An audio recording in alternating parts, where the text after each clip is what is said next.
Here's a plain script. AI tools are everywhere now. Chatbots that talk back, apps that grade your pronunciation, tools that generate endless practice conversations on demand. It raises an obvious question. Can AI alone actually make you fluent in English? Not just help a little, but genuinely take you from struggling to fluent. On its own? Let's look at this honestly. Without the hype, here's the short answer. AI can get you remarkably far. But can AI make you fluent? And can AI replace everything fluency requires? Are two different questions, and the honest answer to the second one is still no. Let's start with what AI genuinely does well. Unlimited, judgment-free repetition.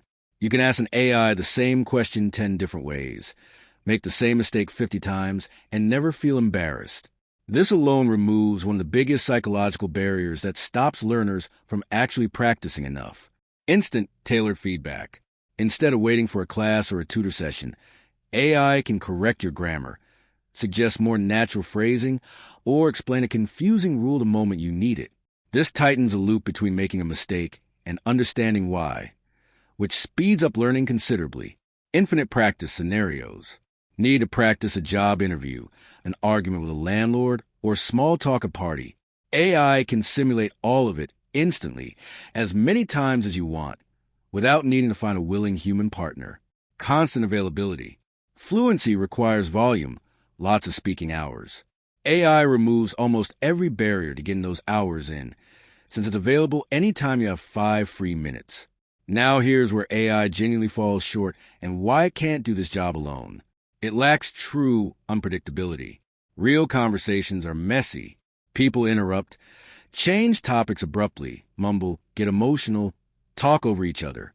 AI conversation, even good AI conversation, tend to be more evenly paced and forgiving than a real human exchange. If you only ever practice with AI, you can build a kind of false confidence that doesn't survive contact with real, chaotic conversation. It can't fully replicate social and emotional stakes. Part of what makes real conversation practice valuable is the actual pressure of talking to another person, the fear of embarrassment, the read of someone's face, the stakes of being understood by someone who matters to you. That pressure is part of what trains real fluency, and AI conversation, by design, removes almost all of it. It can create an illusion of progress. Because AI is patient and adaptive, it's easy to feel fluent while chatting with it, then freeze up in an actual conversation with a real person who doesn't wait for you to find the right word. Comfort with AI isn't the same thing as comfort with real, live conversation. So where does this leave things? AI is an incredible tool for the parts of fluency that require volume and repetition. Daily practice, grammar correction, vocabulary building, low-stakes speaking reps. Used consistently, it can dramatically speed up your progress compared to studying without any interactive practice at all.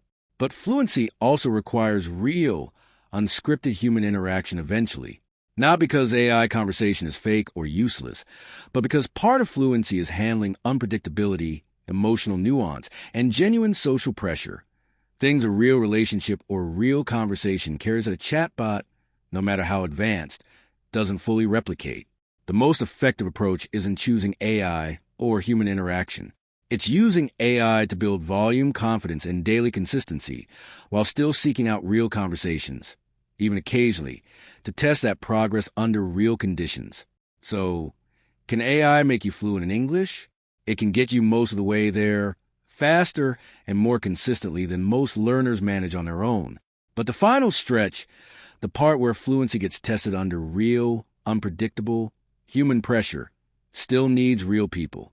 AI is one of the most powerful practice partners you'll ever have access to. It's just not the whole story.